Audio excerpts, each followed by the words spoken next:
Hey guys, welcome to a new video. I'm Stephanie West. I'm an LPC here in the state of Michigan. I want to give a caution, and I think this is such an important caution, and that is be very wary of people who try to convince you that you need them. Now, I don't want to pretend we don't have needs. Of course we have needs. What I worry about though is those who come into our stories and talk a good game and convince us that without them, we would be lost somehow.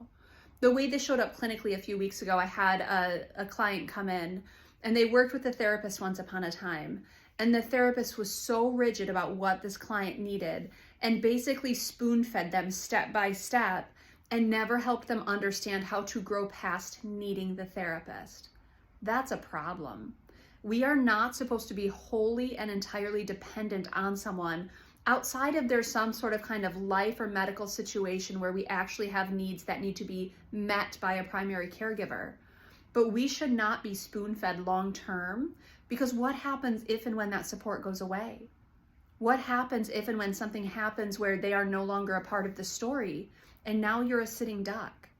And so I want to encourage you, if you're noticing that someone is selling you some sort of product, some sort of answer, some sort of solution, and you're not going to have access to it outside of them, be very wary about getting in some sort of collaboration with them. We are not supposed to be dependent our entire lives on other people and other things. We're supposed to grow in a skill, then we're supposed to step towards autonomy, and then possibly we can step towards mentorship once we are kind of really undergirded with strength and ability in a certain category. But if someone convinces you that they are the answer in your life, I would be very wary of that, because what happens when that answer is no longer available? Our jobs are to grow in maturity. Our jobs are to grow in our resources and in our abilities. Our job is to grow in confidence. When other people stymie that by saying, nope, you need me, you're not going to be okay without me, it's a little bit of a concern. People should not have that power in our life, and we should not surrender that much control and power to someone else. So I want to encourage you to find healthy supplemental resources, people who are for your good, and people who actually want you to be okay with or without them. It's kind of the hallmark for who I would invite into my story.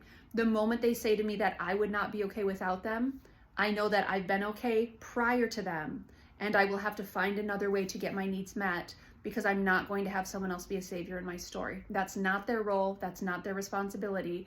And so I want you to think through people who offer you those types of things. I would rescind that offer and say, thanks so much, I'm going to go in a different direction.